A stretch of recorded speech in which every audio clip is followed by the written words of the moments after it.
Donald Trump escalates his unlawful and catastrophic war against Iran. At the same time, the United States has almost fully depleted its strategic petroleum reserves. This happening at the same time that Donald Trump utterly humiliated the United States like never before at the NATO summit. This happening at the same time where tens of millions of people in Iran and Iraq showed up for the Ayatollah Khomeini's funeral procession over there, which has been a multiple day event. We're going to talk about it all here on the MeidasTouch Podcast. I'm Ben Meiselas, joined by my brothers Brett and Jordy Meiselas. And yeah, the people over there, the mourners who were there at the Ayatollah's funeral, were absolutely livid. They were furious at the Trump regime during the procession. And this, as Donald Trump has escalated the war, and we're hearing a lot of MAGA Republicans talk about ground invasion and saying, yeah, everybody there in Iran and Iraq, they're all astroturfed, and they're actually begging Donald Trump and Netanyahu, can you please come in here and help us? That's what's actually going on there. I mean, when you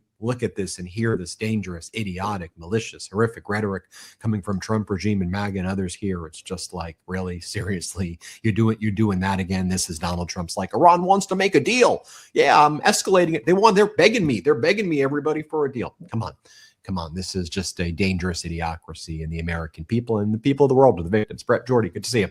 Good to see you too, Ben. Good to see you, Jordy. Good to see you, Midas Mighty. So great to be with everybody today and every day, as always. I feel like we're in this Groundhog Day loop once again.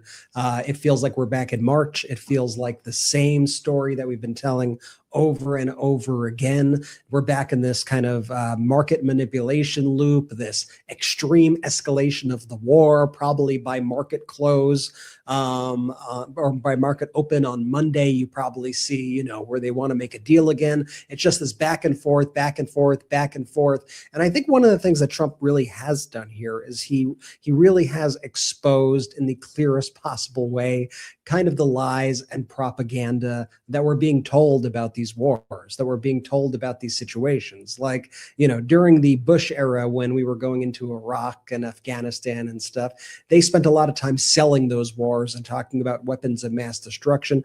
And, people soon found out that it was all BS. Here, Donald Trump is just so obvious with his lying about it that it really shows the whole thing as this very just transparent process to get people into war, to try to further Donald Trump's own interests, the interests of people who work for Donald Trump, like Steve Witkoff and Jared Kushner, who are over there doing side deals for themselves. I mean, what we are seeing right now is completely sick. And make no mistake, this MOU is toast. Not that I ever thought it really had any teeth to begin with. I was hoping from the beginning, and I think we gave a very, very, very gave them a lot of latitude here and said that we really hope this thing works, although we were very cautious about it and said that it likely would not. But just to see the way the United States has handled itself throughout this entire process, it really exposes just, unfortunately, the lies from our government and how they clearly do want this war to continue and want this war to escalate. Excited to get into all the details because there's a whole lot going on. First, we got to check in with Jordy. Jordy, what's the latest? Brothers, Mighty, it's great to be here. Look, the worst person who could be in charge is in charge. We've been talking about this for a while now. He is the most emotional president we've ever had. He is the most psychotic president we have ever had. There is no rational thinking that goes in behind any of his decisions. And here we are again. Like, I'm not here to do like, I told you so, but we've been talking about this. When the man is in his home, under his covers, rage tweeting or rage posting from his social media app, how weird is that, at 2 a.m. in the morning, blowing up the MOU, it's going to escalate further. We are nowhere near the end of this, it seemingly feels like. And if anything, it just honestly, to me, feels like it's going to get worse, unfortunately, because at this point, Donald Trump, again, has no idea what he's doing. And he's surrounded himself by a bunch of yes men around him that just want to talk about how great he is and how smart he is. And everything he does is like the best thing to do. But the issue with that is Donald Trump only cares about one person, and that's himself. He doesn't care about getting out of this war. He doesn't care about our military. He doesn't care about the American people. All he wants to do is glaze himself, put people around him that will glaze him. And for us, what does that mean? It means we're in an endless war. We are in an endless, pointless war at this point, and I don't understand how we will ever get out of this under the Trump regime, under the Trump presidency, Ben. Take a look at what he was saying in NATO and what his regime was saying yesterday as they escalate and attack Iran, hitting coastal cities, and they even hit a little bit more on the interior this time, hitting like an airport nearby. Iran responds and they attack Bahrain and Kuwait. Meanwhile, the strategic petroleum reserves in the U.S. get depleted. But let me just read to you what Donald Trump says over here. He goes, I would say in one day, we knocked down every single bridge in Iran. There's not a thing they can do about it. Their electric plants where they make their electricity, we will. We will if we have to. We'll take them all out. They have desalinization plants. We'll take them all out too if we have to. I mean, you're threatening like taking out their clean water supply, their electricity grid, their bridges, and their civilian infrastructure. You're saying that in NATO. And then when the Trump regime began their escalation and their attacks against Iran, the Trump regime reaches out to Barack Ravid, their personal stenographer. And this was the quote that they gave him. We're going to slap them a bit so they understand we're not fucking around. We're going to slap them. That's how the United States of America is talking. We're going to slap them. And from the disastrous, catastrophic consequences that have unfolded already in this war, the lesson that you've learned is let's just threaten them more. Let's strike their coastal cities. Let's use more air power. And then they're going to cry uncle. And by the way, isn't that something that Donald Trump previously used that language? They're going to cry uncle. They'll give up. They'll say, Donald, Netanyahu, please come in and take us. That air power, those bombs, what do we do? I mean, if that's the lesson that you've learned from what's transpired already, which you should have known before engaging in this unlawful and catastrophic war with Netanyahu, I mean, it's truly, Jordy, to your point, an absolutely lost cause. MB Ghalibaf, it's been from the outset and forever. MB Ghalibaf, Iran's parliament leader, says America still hasn't learned that bullying and breaking promises are no longer cost-free. Let me put it plainly. If you strike, you'll get hit. Don't flail around pointlessly or you'll sink even deeper. The Strait of Hormuz will only open with Iranian arrangements, not American threats. And then CENTCOM posts the following moments ago. Iranian state media claims that transit through the Strait of Hormuz is only permitted through routes designated by Iran. False. Truth. Iran does not control the Strait of Hormuz. Since early May, U.S. forces have helped facilitate and successfully transit more than 800 commercial vessels and 380 million barrels of crude oil through the vital international trade corridor. Oh, yes, we all know that since May. It's been open, everybody. Don't you all know that things were so normal back in May? I mean, the ridiculous things that Donald Trump spews is one thing, and it should never be normalized. When you've got seemingly him controlling the CENTCOM account as well, posting these things, there's just no depths to this depravity and shame that this regime will not bring us to. I mean, it is a sight to behold. So let's take a look what was going down during this disastrous NATO summit. You have Donald Trump there referring to Zelenskyy as Putin, and then he doubles down on it after, and then acts like he wants to role play and pretends that he is Putin because he called Zelenskyy Putin. So then he had to say, all right, ask Putin another question. I'll be Putin. Okay, first, let me show you Trump confused, referring to Ukrainian President Zelenskyy as Putin, so you can see for yourself. Let's play it. Do you have a question for President Putin? Do you have a question for President Putin? Not Zelenskyy.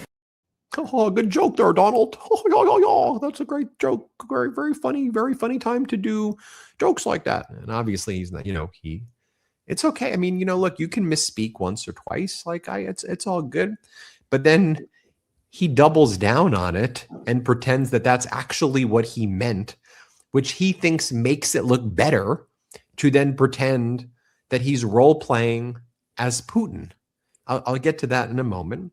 But then a reporter asks him a very basic question. So, and it's a Ukrainian reporter, but the question is very clear. What is your assessment on Ukraine's strike on Russian oil refineries and military factories? Very basic question. Ukraine has been using its FP-1 long-range drones, its FP-5 Flamingo ballistic missiles with a much higher degree of success. Ukraine has been striking these Russian refineries. What's your perspective on this, Donald? You're sitting next to Zelenskyy. What do you think? Here, play this clip. Mr. President, what is your assessment on Ukraine's strike on Russian oil refineries and military factories? Where are you from? Ukraine. Phrase the question differently, please. Ukraine deliver long strikes on Russian military factories and on oil refineries, and they ran out of gas. Marco, why don't you answer that? Because you're right in the middle of it. Yeah, no, I think what you're discussing is the ability of Ukraine to reach deep inside of Russia and conduct strikes. Sure. I think that's one of the dynamics that's changed in this war over the last few months, and that is that the Russians are finding it more difficult to defend their own airspace.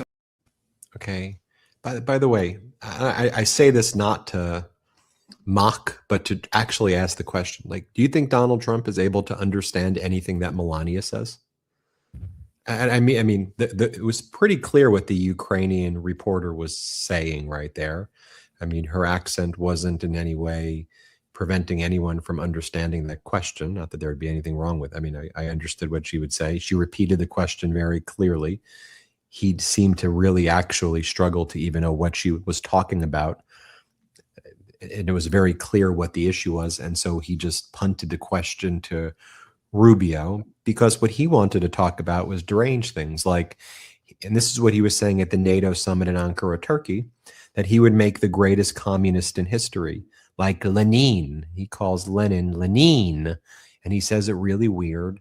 And then he said, I would just make promises, like I will give you a free home. I will cut your electricity prices in half. You will be so rich you don't know what oh, wait a minute. That is exactly what you did in the 2024 campaign. Oh, interesting. You didn't deliver on any of those promises. Interesting. As compared to Mamdani in New York, who's already stabilized the rent for 2 years, who actually did deliver on his. Oh, interesting.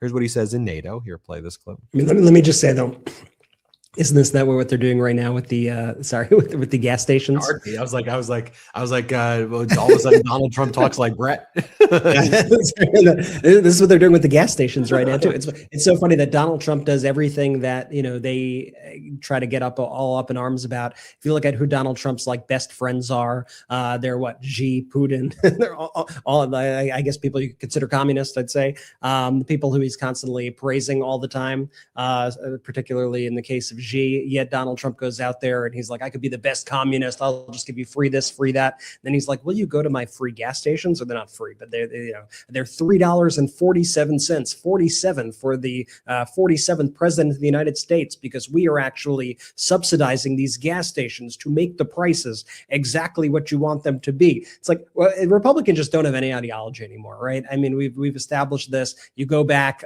to the what's it called, the convention, when they had their kind of playbook as to like what the Republican platform is. And they just said everything that Donald Trump wants. That's it. We don't have any other beliefs. And that's really just been the case, before then and ever since. Now, at least I guess they're admitting it. But these people pretend to be for free markets. They pretend that they're for capitalism. They pretend that all this stuff. And it just all goes away. Donald Trump just takes a bulldozer to all of it. And they go, yes, sir. Yes, sir. Yes, sir. That's exactly what I was looking for.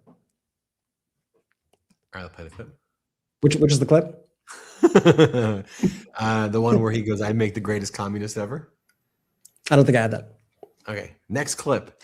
The bonker scene where Donald, after all of that, the bonker scene, Donald Trump is now taking questions from reporters on Putin's behalf, and he's speaking as though he's Putin. Do we have that one? Last year you called Russia a paper tiger, referring that they're not doing Who that. did I call? I'm from Telegraph UA, Ukrainian media. No, give us a question, not for Zelenskyy. Give us a question for Putin. Why is he attacking Yeah. Ukraine Because I'm cities speaking if he to him wants today. peace? Yeah, Why is he Give me a attacking good, hard Ukraine question. cities if he wants peace? when will he end this war? That's a good question. I don't think I've ever answered that question. I'm going to ask him that question. Mr. President, what's the status of a drone deal between the U.S. and Ukraine? What's the status? By the of way, a dr- I will tell you though, he's going to tell you that he wants it ended as soon as he can end it. Do you believe that? He wants to end it soon. And I ask him, and we talk. I talk to him a lot. I talk to him a little bit less, but the relationship is very good. But I talk to President Putin a lot. He wants to end the war. Mr. President, A lot of people don't believe that. Doesn't he what's want the all of status the of a drone deal between Ukraine? What are President Putin's conditions for ending the war? Do you know what? Well, they were certain conditions that were a little bit different. I think they're changing. I think they're probably getting a little bit better toward some of the things that you'd like. And that's what he says right there. Let's role play, he goes. Ask a question of Putin. I'll answer and I'll play the role of Putin. I want to stop the war with Zelenskyy sitting there. I mean, do we all realize how utterly deranged that is, Brett, Jordy? It all comes from, the Roy Cohn school that Donald Trump grew up in. Roy Cohn was Donald Trump's mentor back in the day. And what was his big thing? It was never apologize, never admit wrongdoing, no matter how big or small. You could never admit that you're wrong. And so that's why you see Trump contort himself now, especially with his declining mental state at this point, as he forgets more and more things. When he catches himself, he can't say that was a mistake like any normal person would do, right? Oh, I meant Zelenskyy, right? You can make the mistake. I've made similar mistakes before, but I'll say it's a mistake if I realize that I'm making the mistake. I don't double down on it and then act like I meant to do it the whole time and then create these other scenarios around it. And so, you see Trump do it there, and then you see him do it at the reflecting pool, right? You can't admit wrongdoing there. You can't admit wrongdoing when it comes to any of these situations, no matter how big or small. It's a very Roy Cohn aspect about him that he takes everywhere. And I just don't think that's what you want in a leader, especially when you're dealing with issues of war and peace, when you're actually trying to get legitimate information out there. But this is what we are dealing with right now. Well, and it's so obvious the cognitive collapse is just on such full display these days, Brett, where, to your point, it's not just that he doesn't answer the questions. It's actually that I get the sense that he can't. That when someone asks him something very directly, and it's very clear what the question is, he either says he can't understand you, the accent, I can't understand, and then just decides to speak nonsense. Or if he is actually able to hear the question, he physically and mentally can't internalize, I don't know how to respond to this. So you know what I'm going to do? You're such a great reporter. That's a good question. It's a really good question. And now let me spend 5 minutes talking about why I won the 2020 election. That's his whole playbook now too. It's because his crutch are his lies. His crutch is his celebrity. And I don't mean celebrity in a cool way. I just mean it in the way that I feel like so often reporters kind of get awed by Trump because he's whatever the heck he is. And I do, though, have to give it up to these reporters here who have really done a phenomenal job, really asking very pointed questions and then following up as well with questions that he doesn't answer, but at least they're on him to get the response that they're at least hoping for. I've noticed that throughout this whole sort of travel, that they've done a really good job just at least pinning him to answer anything. And what it shows me is that he is just incapable. He's incapable of giving rational thoughts and rational responses at this point. It's not an excuse. I'm not excusing his behavior, but I think the fact that he's the oldest president to ever be a president of this United States, people really need to start taking a look at what that looks like from Donald Trump, because his cognitive collapse is just beyond alarming at this point. It really is. Yeah, look at this next one where he says Islamic Republic of Japan. He goes, the Islamic Republic of Japan. Let's play that one. We had 111 missile shot by the Islamic Republic of Japan. They were shot at the Islamic Republic of Japan. And then when he goes in Air Force One, remember, he also, just think about the incredible waste, fraud, and abuse. So he made the old Air Force One travel to pick him up in Turkey, in Ankara, and then covered up the fact that the Qatari Air Force One really wasn't equipped with the necessary defense capabilities to fly back to where it needed to be refueled at the Royal Air Force Base in the UK. So then Trump claimed that the Royal Air Force Base was going to be used as like a museum showing for the Qatari Air Force One, because that's how he was going to honor the troops, by letting them see the Qatari Air Force One. Then took a photo of them in front of the Qatari Air Force One jet in the UK to be like, hey, look, everybody, this is why they were really here. But the real reason seems to be that the old Air Force One had the defensive capabilities that the Qatari one didn't, that everybody warned about. But in any event, when Donald Trump was flying back, he makes up that Iran, like the country, calls him. And they said, they called me. They want to make a deal so badly because we destroy their military, and they want to make a deal so badly. Here, play this clip. We have many ways we can win, but we've already won militarily. They have very little left, and they want to make a deal so badly. They called a little while ago. They want to make a deal so badly. I just don't know if they're worthy of making a deal. I don't know that they're going to honor the deal. That's the problem. Oh, Donald Trump, the arbiter of who honors deals. Literally the guy who breaches every deal his whole life, doesn't do deals, destroys, breach this MOU. You're going to tell me, I'm going to see if they'll honor you. This guy who has no honor at all. Let me just be very clear. I did a lot of videos of this, so I don't need to just continue to hit this point, but focus on these strategic petroleum reserves. We're about 19 million barrels away from not just hitting functional tank bottom, but really putting us in an emergency situation. The strategic reserves that we have in Cushing, Oklahoma are sold to a global market.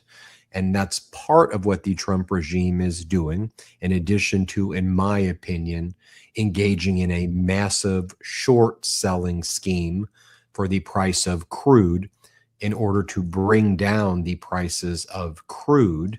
The issue is that that's not necessarily bringing down the prices that the refineries are selling at, which is a different marketplace where you ultimately need the actual, it's not paper trades, it's the real refined product, which becomes your gasoline or diesel or other distillation.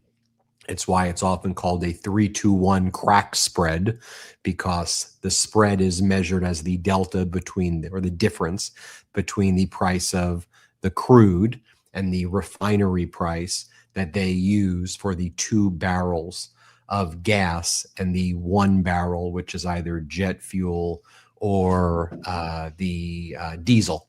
And so that spread price right now, that crack spread, is about $65 a barrel, which is at an all-time high, like a record high. And that's why you're not seeing relief at the pump. And when Donald Trump has escalated this right now and escalated this war, what that's going to put a huge amount of pressure on is the strategic reserves. And we're 10 days, 11 days now or so from hitting the emergency area where the whole system may just like shut off. And that's a major, major issue that Iran is aware about. And so Iran's strategy basically is control the Strait of Hormuz as much as possible. Don't allow any ships to go through that U.S. lane that U.S. is trying to open up by Oman. Continued deterrence there by striking the ships, which they did. Let the U.S., it's going to attack you. You strike back, but keep your fast boat capabilities and kind of run out the clock. Iran's been able to get out about 50 to 60 million barrels of oil since the U.S. blockade has gone away. Last night, Iran got out 10 million barrels. So if you're like, well, why isn't Iran shut down the Strait of Hormuz yet? They have a strategy.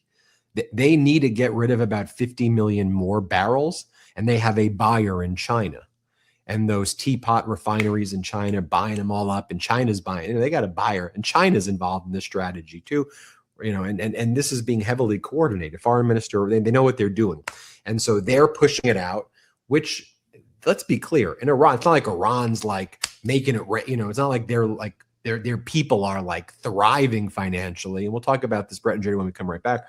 But they have a strategy of, okay, we can now make it 18 to 24 more months now. With and I want you to think about this too, right? You have the Strategic Petroleum Reserves will very soon hit rock bottom, tank bottom rather. You have the Pentagon right now heading for bankruptcy. Like the Pentagon has run through its nearly, remember that $1 trillion budget, the biggest budget in history. And now Trump and the Republicans are like, we need $1.5 trillion for next year. You're like, $1.5 trillion? That's like double what it was last year. That's absurd. I thought we were going to rein in military spending, not get reckless with it. Well, we're almost now out of all the money. The Pentagon is almost out, totally broke. And so now there's a lot of panic about that. And there's debate about the funding over the money. There was right now a package that's been kind of in limbo right now to provide tens of billions more dollars to the Pentagon because people don't like the answers. The politicians, the Democrats, don't like the answers that Donald Trump has been giving on this war because he continues to lie about it. So we have a Pentagon that is going broke. You have the oil reserves that are being depleted. You have our munitions throughout the world being completely depleted. You have our bases being hit, key infrastructure being destroyed. And so you have Iran sitting there and they're like, all right, we're going to play chess. We're going to sit this one out. We're going to let this all happen. And Donald Trump, you say that we don't have the cards. Well, we know that you don't have the cards. We knew that you didn't have the cards before because we were also looking at the data. And we also know you don't have the cards because you admitted it live on television a few weeks ago. You confirmed what all the data said on live TV a few weeks back when you said that your advisors told you that you had about 4 weeks left to make it through in terms of oil supply, or the economy was going to go into a catastrophic recession/depression. Those were Donald Trump's words just a few weeks back. And so they know this. They know this. And so Trump right now is at a stage where I think he thinks he needs to escalate and just really try to shock and awe right now and make a big show out of it and see if he could use firepower to scare them one last time in these final moments. But Iran knows that all they have to do is sit back and chill. And so this entire strategy, the whole premise of the military effort by the United States from day one, even if you agree with this war, and let me be clear, I don't, but even if you agree with this war, the entire military strategy was based on a completely false premise. It was based on a complete and total lie. I don't know if they were lying to themselves by thinking that the people in Iran would say, oh, Donald Trump, Bibi Netanyahu, yes, so you choose our next Ayatollah. That's exactly what, remember that lie back in the day? Donald Trump said that they wanted him to choose the next Ayatollah and he was going to, I mean, just think about it. It was sounding stupid back then. It sounds even more stupid today. But this is the stuff they were telling themselves, that they were going to go in there, be greeted as liberators. I've heard this my whole life from the United States government. It's not even just Trump. I heard this with George W. Bush going into Iraq. They're going to greet us like liberators. You just see, I've been lied to into these wars as a country now for decades and decades and decades. Trump may be the most brazen about it, but many presidents before him have done the same exact thing. And it's a flawed premise when you don't actually understand who you're going up against, what their goals are, what the people actually believe. And that is a huge fatal flaw right now for the United States military and their very kind of macho, we need to blow it all up kind of Team America kind of strategy, which just is not applicable to this kind of warfare. Exactly. And look, this goes back to something you said earlier, Brett, too, about just Republicans standing for absolute nothing anymore. Like as the Pentagon goes broke and with the out of control spending that we're seeing, like you lose me, Republican voter, MAGA voter who votes for Trump, Republican voter who votes for Trump, when you're like, you know, I'm socially liberal, I'm a socially liberal guy, but you know, my policies, I'm fiscally conservative though. And so that's why I'm voting for Donald Trump, because he's going to do good things, man. He's going to do good things with that.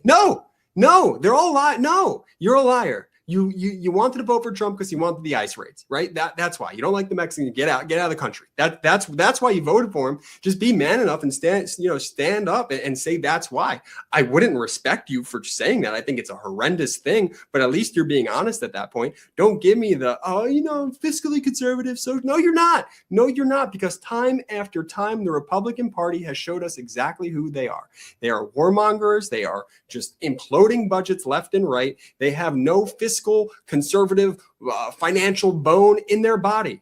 They've exposed themselves. They've exposed themselves to their own con. And it's absolutely infuriating and ridiculous that generations of future Americans now have to live through the trauma that is the Republican Party. Let's take our first quick break of the show. When we come back, we have a lot more to discuss on the MeidasTouch podcast. A reminder, subscribe to the MeidasTouch on audio. Even if you don't listen to audio podcasts, start right now. And if you do listen to audio podcasts, please make sure you subscribe to the MeidasTouch audio podcast. Also, there's a QR code that may make it easier. If you just click that, boom, you can subscribe right away to the audio podcast. All right. In the other direction of Ben's finger. There it is. Really? For me, it's very... It's like Ben. It's like weathermen and like weather people like on TV. It's always the opposite. I'm not a weatherman, Jordy. I'm a YouTube newscaster. Let's take our first quick break of the show. Have a good one. This episode is sponsored by BetterHelp. BetterHelp's 2026 State of Stigma report surveyed 2,000 Americans and revealed that 85% of Americans believe getting support is wise, yet 74% say society discourages people from doing so. This is just a wild statistic to me because I know firsthand how helpful therapy has been for me, and I always encourage my friends and family to speak with professionals. And it's also exactly why I love BetterHelp. With over 30,000 therapists, BetterHelp is the world's largest online therapy platform, having served over 6 million people globally. And it works with an average rating of 4.9 out of 5 for a live session based on over 1.7 million client reviews.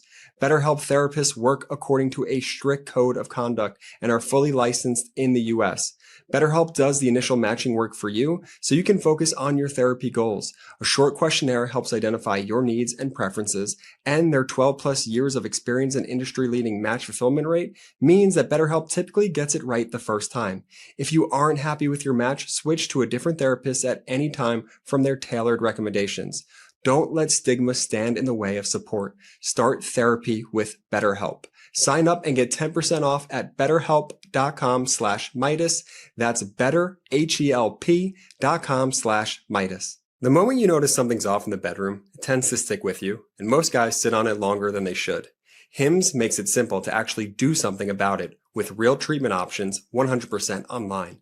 HIMS connects you with licensed healthcare providers online, giving you simple access to legitimate ED treatment options from home. No awkward appointments, no pharmacy lines. Just complete a simple online intake, and a provider will review your information to determine if treatment is right for you. If prescribed, your treatment ships directly to your door. That includes sildenafil, also known as generic for Viagra, available through HIMS at up to 95% less than the brand name version.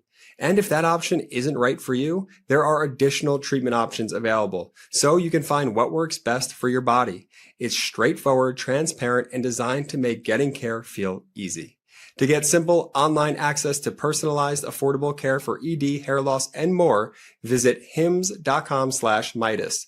That's HIMS.com/Meidas, hims.com/Meidas. Not available in all 50 states. Prescription required. See website for details, restrictions, and important safety information. Sildenafil is the generic version of Viagra. Viagra is a registered trademark of Viatris Specialty LLC. HIMS is not affiliated with or endorsed by Viatris.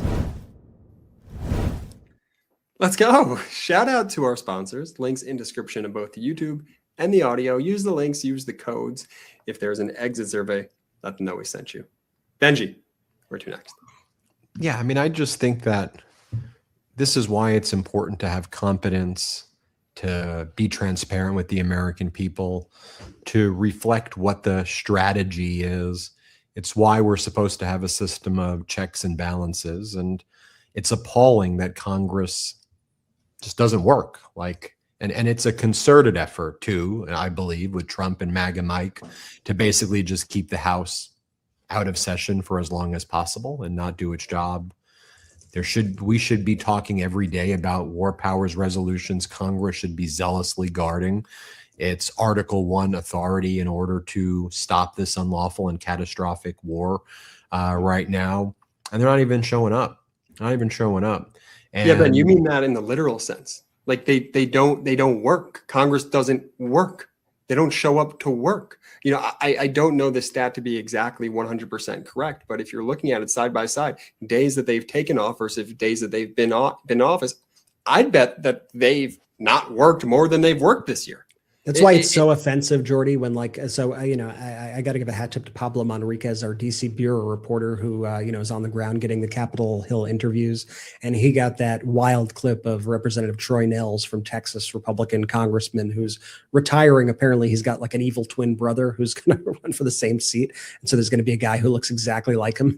They're both wacky with AF. cigar in hand and everything. Like the whole Yeah, I think the whole thing. Yeah. It's cartoon like villains, man. Yeah. Cartoon villains. And Pablo, asked him a question like, what's your message to people or Americans struggling about affordability? And I know this clip got like I don't know 5+ million views or something. And Nehls said something like, 4th of July, I'm going to be having some lobster. I'm going to have some steak. It's going to be great. I'm doing great. I'm doing amazing. I'm going to be with my friends. We're going to have all this lobster tail and like they are okay with being so brazen about it also, like where if any sort of Democrat said anything like that, it would be a story for weeks and like they would chase the people out of Washington, D.C. And then Julian, a reporter from Drop Site, who does Julian does a great job. He was on the Capitol. He asked the follow-up question. Wait, like, don't you think that's a little out of touch that you're going to be having a lobster? Like, what do you think that says to your constituents? Like that you're bragging about this excess that you're having. Not that you can't have lobster, but that you're bragging about it when asked a question about affordability for your constituents. And Nehls goes, Nehls' comment was like, oh yeah, I just probably work harder than them. I work harder than them. So, if they wanted to work as hard as me, and it's like, dude, you're a member of Congress. Do you know how much respect people have for your profession? Let me give you a hint. It's below zero. Okay. No, people do not like Congress as a whole, and they certainly do not like seeing Congress leave DC all the time. Now, there are certain functions sometimes for Congress people to leave DC, right? To hold town halls, to meet with their constituents, to do work back home, and that's completely acceptable. But most of these people are going back home and they're taking vacation. They're chilling. They're like Troy Nehls having their lobster dinners, their steak dinners, and not only having it, which is fine again, but rubbing it in the faces of their constituents who are struggling and who can't. Also, because of this too, just understand that when Congress isn't in session, you still get paid. Troy still gets to collect his paychecks. He doesn't have to work and get paid. No, name me other professions where you don't have to show up to work to get paid, to get a paycheck. That's why Troy's like, man, those lobster dinners, I just love these lobsters. I could come to the office, don't have to come to the office. I'm going to have a great holiday. I don't need to do anything because I don't care about you, American person. That's the Republican Party, man. I know I keep singling them out. But when they are the single party that continues to disappoint you in ways where it's so obvious that they don't want to help the American people, knowing how great this country could be if everyone just worked for it, if the people who represented us actually gave a damn. And you see the Troy Nehls coming down from his steps, talking about his lobster dinners. When you can't afford gas, when you can't afford groceries, man, it boils my blood. It really, really does, Ben. I'm sorry. Yeah, when I was watching Mike Flood, the Nebraska Congress member's town hall, and I saw, there were so many compelling images that I saw. I saw a father with his severely disabled son saying to Mike Flood, the so-called big, beautiful bill is really hurting us. It's preventing my son from getting the access to the care that he needs. And we're the type of people that you're accusing of like defrauding the healthcare system. When I saw a woman from his district who said, I have a lot of family members and friends who are severely sick right now. And I know people who have died because they haven't been able to get healthcare services because you took away their healthcare, and they're not able to get screenings. They're not able to go to checkups, and they're dead now. When you then see how cavalierly, look, at least the guy showed up to a town hall. Whereas no other MAGA Republicans are. But when he's there and he acts like the one big beautiful bill, as they call it, which is the disastrous bill, is helping people, and you see the people saying, no, it isn't. And he's like, yeah, the real issue here is we're targeting, all of these fraudsters on Medicaid, and you got to work. And Jordy, to your point, y'all aren't working. The Congress isn't working, and you're accusing people of taking what Medicaid healthcare services. Like that's how you're accusing them of getting rich off of Medicaid healthcare related services. Where the waste, fraud, and abuse takes place is not at the patient level. It's at the Rick Scott level, the MAGA Republican senator from Florida who would operate this company that would do double billing and false billing. It's the right wing. It's the people who Donald Trump is pardoning. That's where the waste, fraud, and abuse is occurring, not at the people. And constantly, this Trump regime is attacking the people over and over and over again. We're speaking about Republican Congress members right here, while they're not working. You have, this guy who I'm going to show you. He's the Intelligence Committee chair for the. It's not just I'm showing you any MAGA Republican Congress member, right? I'm showing you the guy, the person who's supposed to have access to the most intelligence, right? He's the chair of the intelligence community of these United States of America right now. He goes on the various state regime networks, and here's what he said this morning. Here, play this clip. You see these astroturf crowds supporting the regime in Tehran, but I don't believe that propaganda. I think the Iranian people are supportive of the United States coming in and helping them to achieve liberty, and I think that's the direction we need to go. Oh, for sure. The Iranian people are thanking President Trump. It's all over social media. I think to myself, I'm so blessed and lucky to have started this MeidasTouch network with you all so that we can just have an outlet that's bigger than what you just saw to tell the truth. For those on audio, what we're sharing with you is the most recent images coming out of Iran for one of the final days of this funeral procession. These are from today. These are from today, correct. And this is in Iran from today. Yesterday and the day before was Iraq. And the 2 days before that, it was Tehran and Qom in Iran. So it was Iran 2 days, Iraq 2 days, and Iran today. And today was in Mashhad. And you had objectively tens of millions of people. And so Rick Crawford will tell you Iran is bankrupt. They're broke. Then he'll also tell you they're paid actors. It's astroturf. So what they paid with their bankrupt country, they've managed to figure out how they were going to pay 10 million people, not just in Iran, but Iraq, to coordinate this astroturfed event in multiple countries that have huge Shiite populations, or perhaps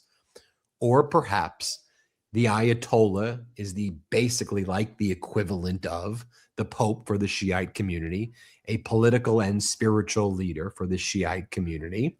And even if you say the Iranian regime does not have the support of the majority of the people in Iran, so be it. And I think you can make a reasonable argument to that extent.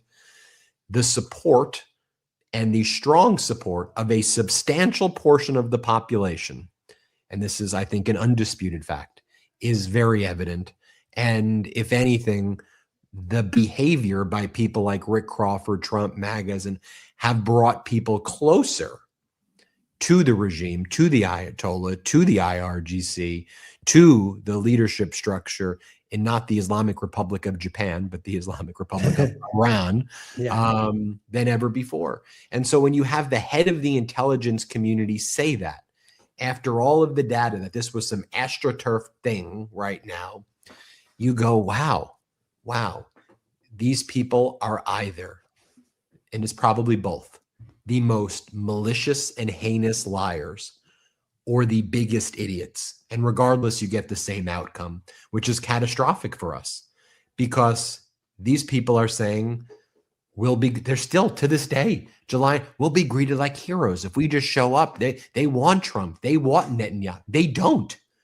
They really don't. They really, really don't in the biggest possible way. Yet that guy's the number one guy in Congress, in the intelligence community saying that. And then you have him saying it to a Fox host who then parrots it as if it's just the truth. Yeah, yes, yeah, that's what everyone in Iran wants. Everyone in Iran wants the United States to come and invade. Yeah. Yes, that's what they're all asking for. And we covered the pro-democracy protests in Iran back in February. It was there was a short window there where it seemed like there may be something happening. You see the crowds here. These are massive crowds. In Iran. Why are you guys doing that? Oh, because I mean, the scale and scope and size and everything. I mean, I certainly think that there was large crowds, but Ben and Jordy were like nodding their heads at me and like, no, I mean, look, that's what I was getting to, right? That's literally what I was ramping up to as before you guys were making funny faces at me. I wasn't making funny faces, but you look at the scale and scope of what we see right now, and it's it's vast. And you look at these pictures, and it's as far as the eye can see, and not only is this just a reality, they're not paying all of these people to be there, but in addition to that, one of the things that you see is this rally around the flag effect. And I think oftentimes it helps to look at the perspective of what's happening in other countries if you thought about it as if it were your country. Because for some reason, we treat countries in the Middle East and countries that aren't European oftentimes as if they're like barbaric, like aliens or like aliens or something. We think they have like zero motives for the way they feel about the United States. We think that everything just happens in a vacuum. I mean, think about all the things that they say right now. Think about all the things that Bush used to say. They hate us for our freedom. They hate us. That's it. They hate us for our freedom. That's what they hate us for. I think they hate us because we blew up maybe a commercial airline jet in the country in the 80s. I think they hate us because of all the invasions and instability we've created in the region, because of all the massacres, the millions. Yeah. Blowing up a little girl's school doesn't help. Stealing their oil. I mean, they have a lot of reasons to hate us, right? Like we have to understand these things don't happen in a vacuum here. And so when we go into a country with shock and awe, the way we did, when we bomb it, to Jordy's point, when we blow up a girls' school, when you have Donald Trump and Pete Hegseth going on TV every single day and saying things like, we will rain down fire and fury on Iran, when you have Donald Trump tweeting things like, tonight we will annihilate an entire civilization, we will destroy Iranian civilization for good. I think even the people who may be even against the regime may take that a little bit personally still, that you want to wipe out their civilization, and may think, okay, I got to buckle down right now. And now I need to defend. It's not just about this regime, even it's about thousands of years. Can I say one thing, Brett, to add to that? Even the way the Trump, I'll pass it to you, Jordy. Even the way the Trump regime treated the FIFA team of Iran and mocked them and treated them like crap in sports. You have to remember, even secular Iranians watching the behavior of how you treated their football team, which regardless of their views in Iran, they feel a great degree inside Iran of pride in their football team. The way you treated them like absolute trash, like cockroaches and the worst, would rally people around, would rally. And this is what we went back to before in the episode, which is, it is malicious, evil, idiotic, all combined into one. And the outcome ultimately is also very harmful to people here in the United States and the rest of the world and in Iran. And let me just say this too. Iran, of course, the Iranian regime is propaganda. Every country is propaganda, right? And they're going to pump out their propaganda as best they can to try to win people over. Of course, I'm not going to argue with that as well. You know who else is propaganda? Like I said, every other country in the world. The United States is propaganda as well.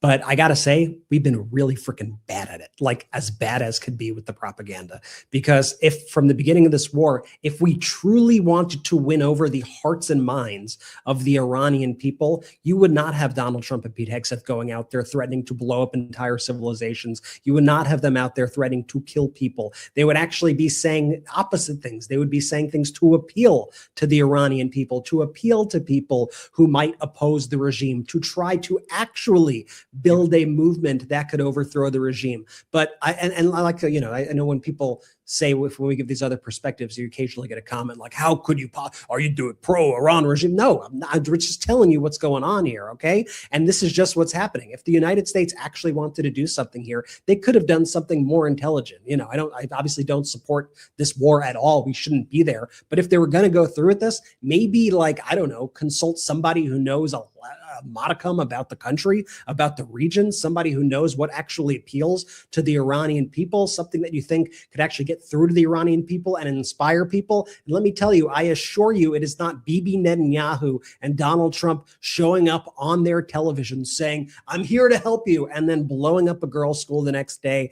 firing missiles into their neighborhoods. What the hell was the plan?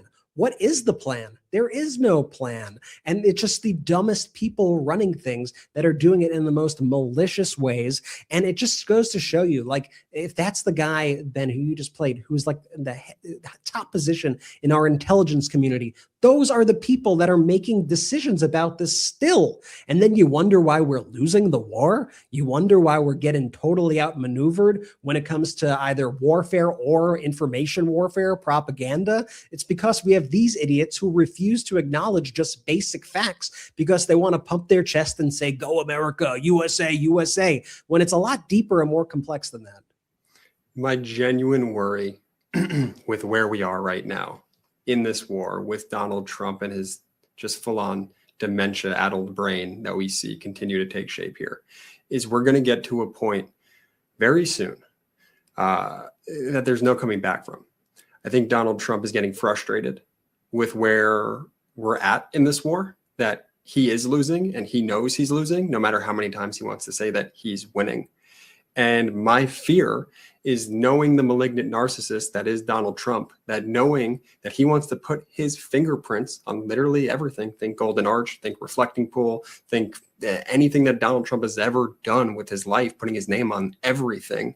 He likes to see his stamp on there. My genuine fear is that he's surrounded himself by all of these yes people that are either playing dumb, they're like smart people playing dumb, or dumb people trying to play smart here, that will just do exactly what Donald Trump tells them to do. And my real concern is that he does something in a bombing war capacity that there's just absolutely no going back from at this point. That could genuinely escalate to like a World War III level type of situation. And I know that might sound like I'm being hyperbolic in the situation, but I'm not ruling anything off the table at this point. He is so erratic with his decisions, and the people surrounding him just want his approval. And also, to a certain degree, he's kind of running out of time, right? Like he's running out of time to put those fingerprints out. I think where most people see Congress moving in these next couple of weeks, months, with the midterms coming up, is a blue wave to a certain degree that may impede Trump's ability to do that. And so within these next few months, I'm not making predictions. That's a disgusting thing to do in something like this. I'm just simply expressing my fear and concern with how quickly we could really start to see escalation now that we've seen a continuation of the war. Not that it was ever stopped really, but now that he's already doing what he's doing and we're seeing these new bombings come through, I think anything's on the table, Ben. Right. And again, you go back to, how could you possibly have these exact, and this is a great point that Brett made, how could you have the exact same deja vu talking points from March, to now? We should never have had those talking points at all. But how could you not see the lesson that was so obvious, the lesson? And the lesson couldn't be more in your face right now as you see the Shiite community showing up, and others, not just Shiite community. I saw a bunch of other people as well, in Iraq and Iran for the Ayatollah's funeral, and other countries showing up there. And how could your conclusion be after seeing that? Just objectively, not rooting for them, just how could your objective conclusion be actually all those people there actually love Donald Trump and Netanyahu, and they're actually just astroturfing this entire thing and all their signs and all of their presence and all of the things that this is all actually part of their plan to want. How could that truly be your conclusion? And if these are the people coming up with that conclusion on that, think about the conclusion that they draw on every single issue, on everything that they do. You know, it's one thing when you say, I'm going to paint the reflecting pool blue in order to get rid of the algae problem, and the algae comes back. It's obviously disgraceful and gross, but fortunately the repercussions are just this kind of grotesque thing, although Trump makes it worse by like arresting people and turning it into, you know, part of a fascist agenda. But in theory, the consequences are light. But what happens when you lie about your beef exports? Totally. And a Reuters report says, actually, we just exposed that the Department of Agriculture overstated their beef export number, their sales by 90%, and just made up all of these countries, that the U.S. Department of Agriculture has to revise its late June U.S. beef export numbers down 90%. Quite the error, as we say on the MeidasTouch network. Okay, you have things like that. What happens when these people say, actually, no vaccines? And then you say no vaccines to your military. Then everybody gets, you know, illnesses. You know, actually, there's a reason why we actually did that. Or worse, when you have massive deaths and measles outbreaks and all of these things taking place. Or you cut USAID aid and there's millions of deaths and hundreds of thousands and millions of deaths across the globe. Or you get into catastrophic and unlawful wars. And then your conclusion is not, recalibrate, change decisions. No, it's double down. Yeah, what we did, let's just keep on doing that over, and let's do more of that. That's a real fatal process or lack thereof that keeps repeating itself.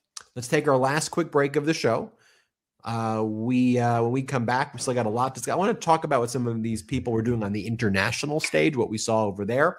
Also, a reminder, subscribe to MeidasTouch on audio. Wherever you get your audio podcast, subscribe on audio, and we appreciate you. You can click that.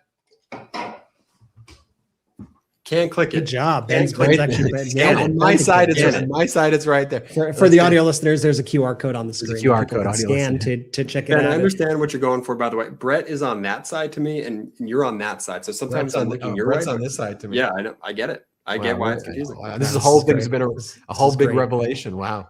All right, let's take our last quick break of the show. We'll be right back.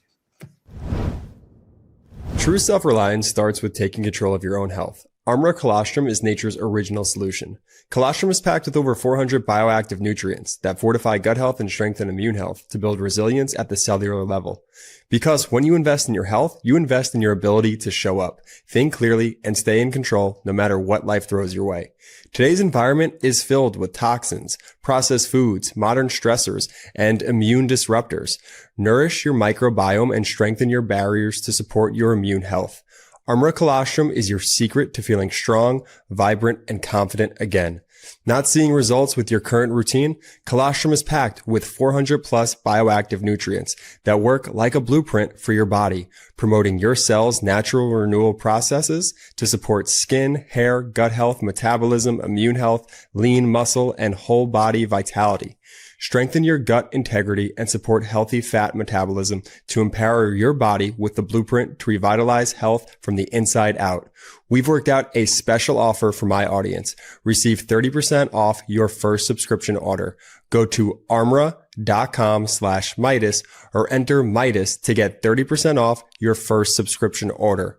That's armra.com/Meidas. Have you ever thought, I should really be doing something to protect myself from stalkers, scammers, and hackers, but you're not sure what? Well, here's what you could do. Go to www.joindeleteme.com/Meidas and enter code Meidas, and you'll get 20% off Delete Me. That's MEIDAS. Delete Me removes your personal information that's being sold online. As someone with an active online presence, privacy is really important to me. Our work puts us out in public every single day, and it's unsettling to think that your home address, phone number, or even family personal information could be floating around on data broker websites. That's why I like having Delete Me working behind the scenes to remove my personal information from hundreds of those sites. In the age of AI, we are all especially vulnerable to scammers using personal data that's already out there. The good news is Delete Me does the hard work for you. It was even named the top pick for data removal services by Wirecutter. Take control of your data and keep your private life private by signing up for Delete Me, now at a special discount for our listeners. Get 20% off your Delete Me plan when you go to joindeleteme.com/Meidas and use promo code Meidas at checkout. The only way to get 20% off is to go to www.joindeleteme.com/Meidas and enter code Meidas at checkout, MEIDAS. That's www.joindeleteme.com/Meidas, code Meidas. Let's go. Shout out to our sponsors. Links in the description of the YouTube and the audio. Use the links, use the codes. There's an exit survey. Let them know that we sent you. Benji, where to next? Just think about it this way. When Donald Trump was at the NATO summit, he continued to threaten to invade a NATO member. I mean, just think about what I just said. He was there. He kept on talking about the reason he hates NATO. He's at a NATO summit, and he says the reason that he hates NATO or is angry at NATO is because they wouldn't give him Greenland. Here you go, Donald. Here's Greenland. He also talked about how he wants to embargo Spain, another NATO member, and that he said to Mark Rutte, the kind of feckless Secretary General of NATO, can you kick them out, Mark? Can you kick out Spain? We don't want Spain in NATO. They're mean to me. It's like Spain's met its commitments. I don't like Spain. And by the way, the prime minister of Spain at NATO said, yeah, I talked to Donald Trump. They're like, was he aggressive to you? Did he threaten you? And the prime minister of Spain was like, no, it's normal conversation. We talked about the World Cup, exchanged pleasantries. Was that before or after he said all of those things at the NATO summit? After. So after Trump said all of these things, embargo, we hate Spain, Spain's the worst people, when he was in front of your face, all you did was talk about he didn't say anything, didn't say a word. It was just a normal conversation. And that's the thing too, when Donald Trump with Georgia Maloney, keyboard warrior, posts restraining order regarding the leader of Italy, the prime minister of Italy. And then remember, he was asked about it. And he was like, I was just upset that you wouldn't let us use the bases to invade Iran. But, otherwise we've gotten along. And it's like, oh, what? But you said restraining order. You accused the prime minister of Italy of basically stalking you and being obsessed with you. And now when you're there and you're asked the question in person, you don't want to stand on business and say why you did that. When you see the Spain's prime minister, you don't want to confront it. By the way, it's something that Obama said recently on a podcast, more broadly about the culture. And frankly, it's a culture that also is very kind of Trumpy. And it's a big problem for lots of future generations who have all they've known is kind of Trump, sadly. You think about this when I spoke to Governor Shapiro, this is what he said about his son, not his son too, other people, and all they've kind of grown up with is Trump. And they see that as someone in the Oval Office and in a leadership position. But what Obama said is, whenever I'm with Trump, we're at an event and he's in front of me, he'll never say it to my face. He'll never go there. He'll never confront me. There's no Obama. It's always normal. And he always, acts like he doesn't post these things. And Obama's like, because he's afraid. He's scared. And that's a real, this isn't a Democrat, Republican, independent thing. This is a real issue. Character really matters. And to see the lack of character, the people talk about slop, right? It's like AI slop and slop. It's like Trump's like walking slop. And to see that represent the United States at the NATO summit is deeply disturbing. Like there's no one who should be proud of what they observed. I don't care if you're a Democrat, Republican, or independent. That wasn't strength. That wasn't respect. That wasn't competence. That wasn't anything. It was really, and the world leaders look at him not scared. They just look at him as like this walking blob, this walking slop, this thing, you know, and you saw there with some of those other clips that we showed you of Zelenskyy. Go back and watch them. You don't have to play him again. Zelenskyy was there. He had to get the licenses in order to do to get Patriot interceptors. Zelenskyy wants to make it himself. Trump has depleted not just our strategic petroleum reserves, but our munitions. So it's also one of the reasons why we can't even sell some Patriot interceptors to Europe for Europe to give to Ukraine. And Ukraine needs them because Ukraine can stop the Russian Shaheeds, which are Iranian-made drones. They can stop the drone swarms from Russia, but they can't stop the ballistic missiles unless they have Patriot interceptors.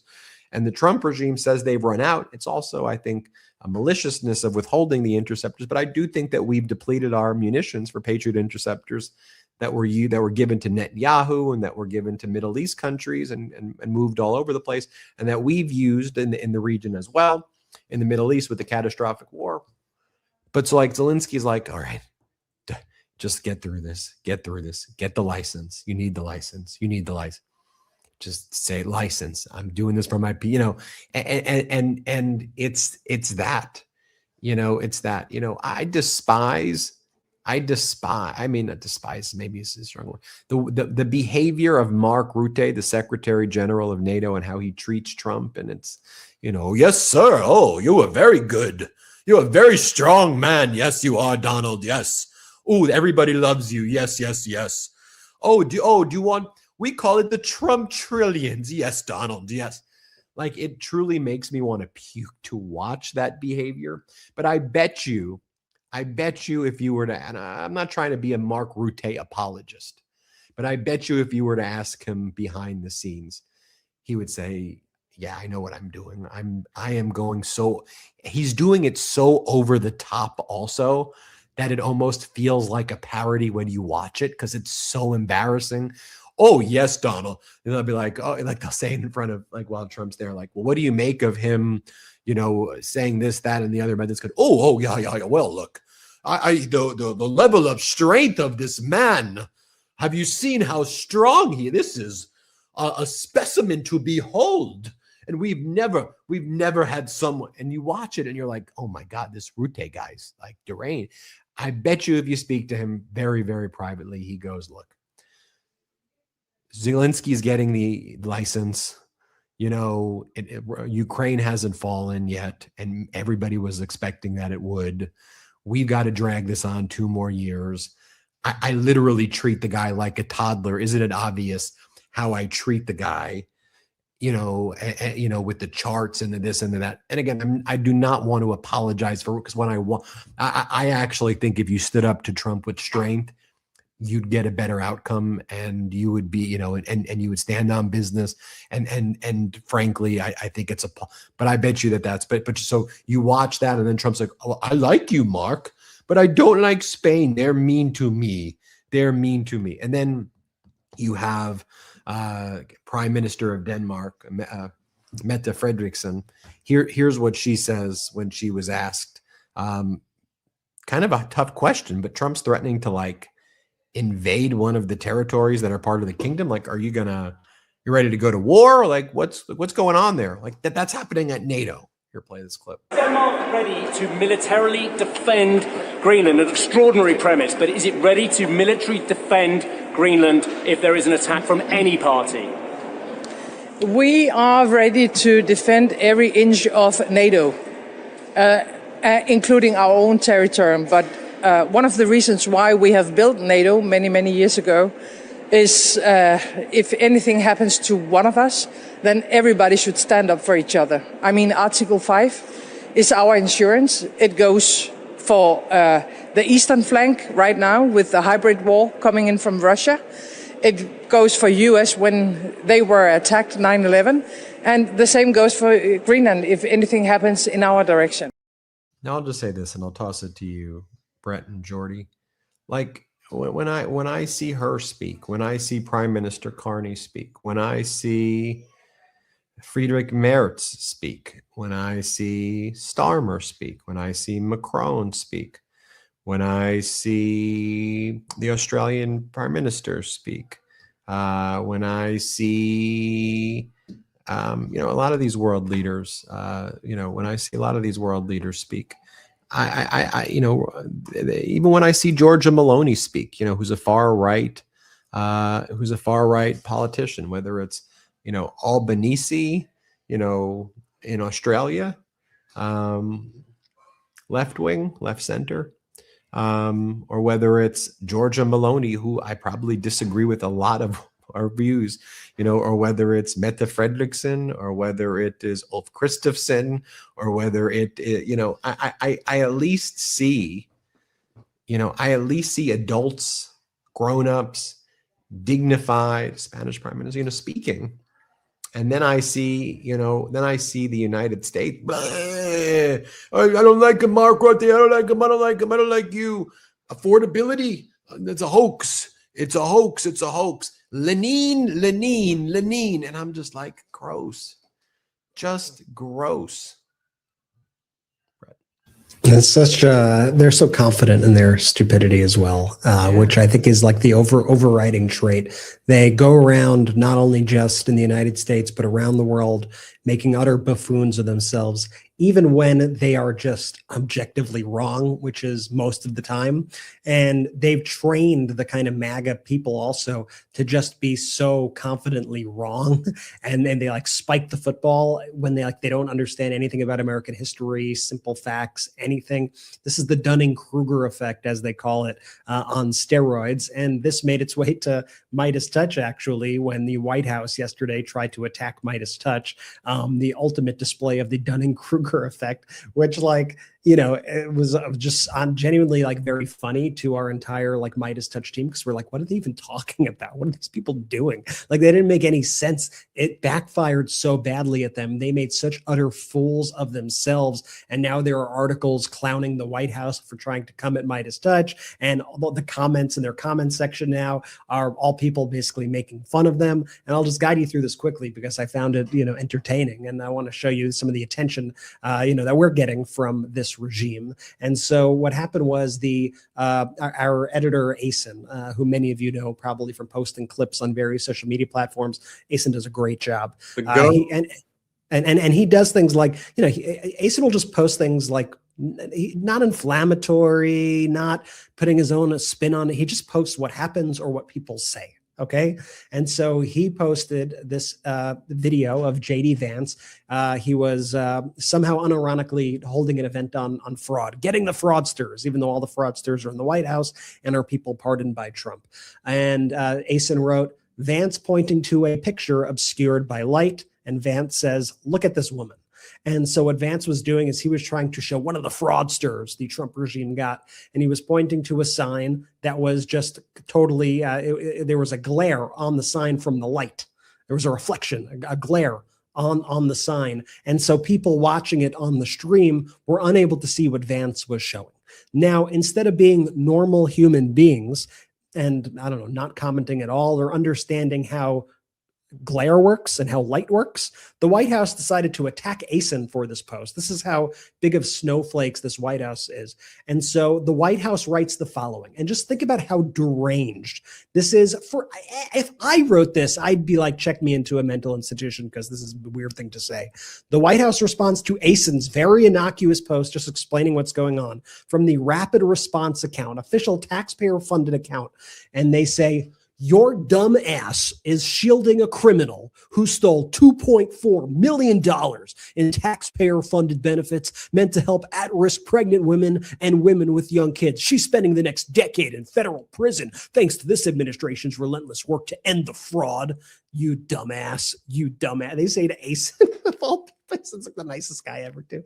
They say to Asen, who simply posted a video of what JD Vance was doing. So in effect, they thought that Asen, I guess, blurred the photo. Not that JD Vance put the photo down, put the poster board down with a light glare. And I'll show you this clip right now. I got B-roll of it over here of JD Vance putting it so we could debunk the White House together in real time. He puts the photo down and it's in the light. Glare, unable to see it. JD Vance points to it. The White House decides to call MeidasTouch and ASIN dumbasses and not the guy who did it himself. So in effect, the White House called themselves, and they called JD Vance dumbasses. Well played, White House. Well played. Another genius work by the White House comms department. Did you ever, I'll ask this to Jordy, then I'll toss to Jordy. Did you ever think that the White House, I remember my trip to the White House when I went with Dad when I was 5 or 6 years old, to my first trip to Washington, D.C. I still remember it. It was right around the time, I may have been a little old. It was right around the Bill Clinton's inauguration in 1992. So I would have been 7 years old, actually. And I remember Jordy visit. Wow. I remember the awe of seeing the White House, and they were getting ready for the inauguration.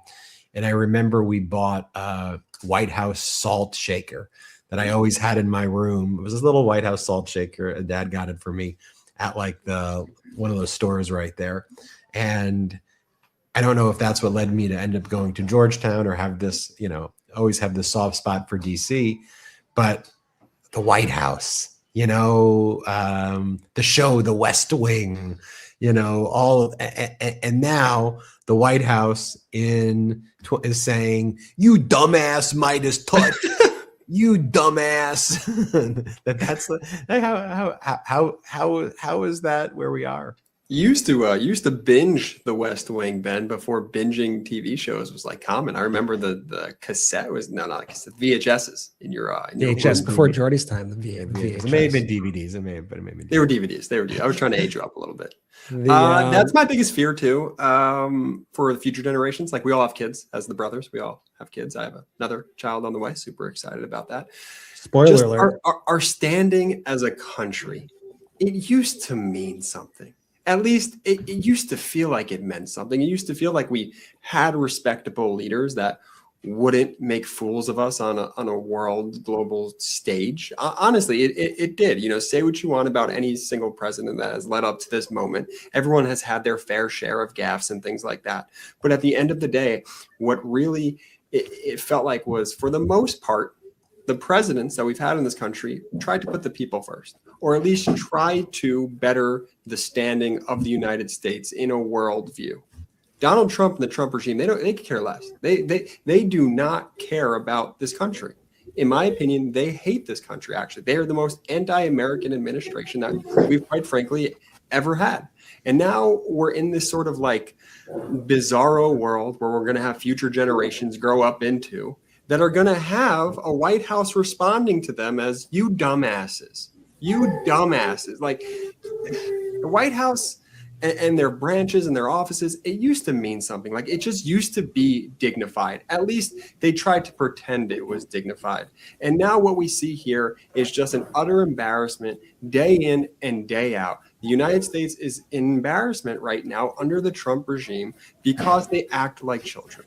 I'll say this though, I believe in people and not leaders. And I think that countries are the sum of their people and not the leadership of those countries. And I think that could apply to countries who are our adversaries. I think that applies to the United States. I think we have listeners right now that are in all over the world. We have listeners right in the UK and Australia and in Ireland, Canada, I can keep going through countries all over the place, right?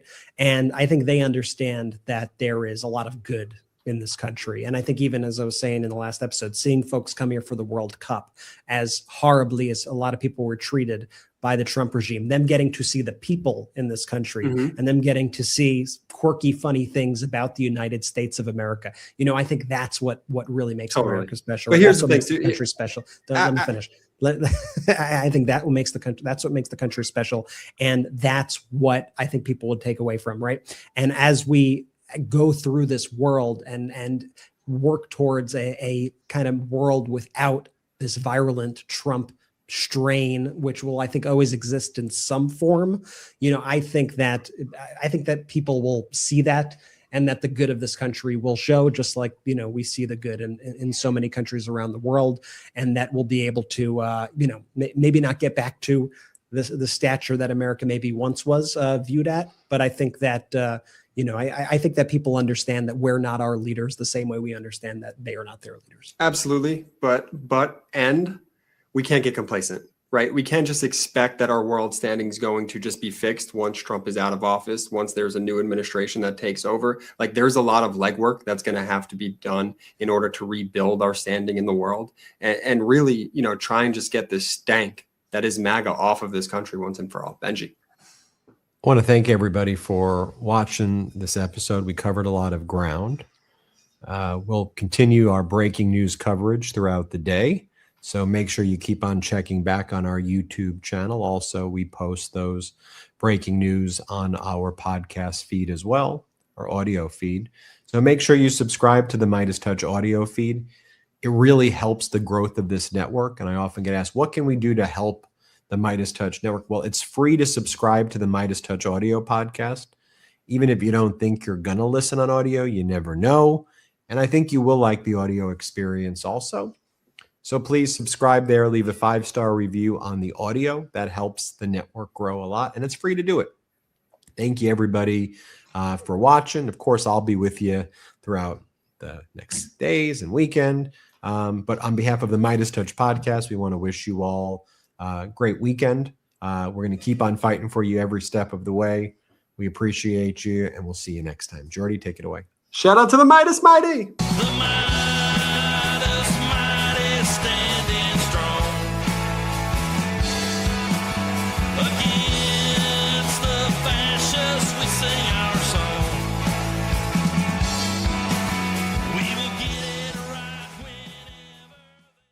Want to stay plugged in? Become a subscriber to our Substack at MeidasPlus.com. You'll get daily recaps from Ron Filipkowski, ad-free episodes of our podcast, and more exclusive content only available at MeidasPlus.com.